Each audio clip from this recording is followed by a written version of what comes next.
પંચાયત સમાચાર 24 માં આપનું સ્વાગત છે। દાહોદની ઐતિહાસિક ઈદગાહ ખાતે મુસ્લિમ બિરાદરોએ સામૂહિક નમાઝ અદા કરી ઈદ ઉલ ફિત્રની શાનદાર ઉજવણી કરી પરસ્પર ગળે મળી ભાઈચારાનો સંદેશ અપાયો।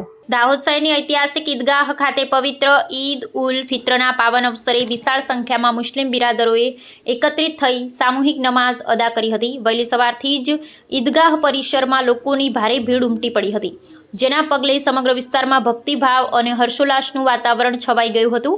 ઇસ્લામ ધર્મના આ મોટા તહેવાર નિમિત્તે લોકોમાં અનેરો ઉત્સાહ જોવા મળ્યો હતો।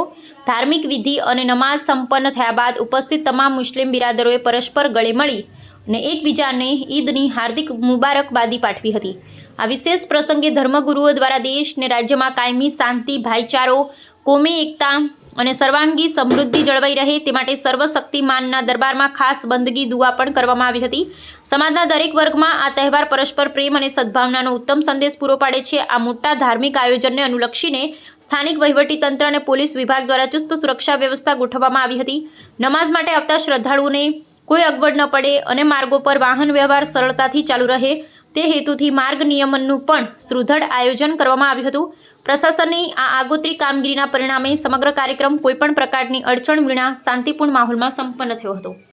आज ईद का मुबारक दिन है और आज के इस मुबारक दिन में दाहोद की एक पुरानी ईदगाह शाही ईदगाह शरीफ में नमाज ईद उल फित्र अदा की गई और इस नमाज के बाद भारत के अंदर शांति बनी रहे और इसकी हिफाजत रहे ऐसी दुआ की गई। मैं इस मुबारक मौके पर दाहोद की तमाम जनता बल्कि देश की पूरी जनता को दिल की गहराइयों से ईद की मुबारकबाद पेश करता हूँ और साथ में ये दुआ करता हूँ कि अल्लाह तबारक व तआला हमारे इस भारत को अपनी हिफाजत में रखे और जिस तरह से शांति बनी हुई है शांति बनाए रखे।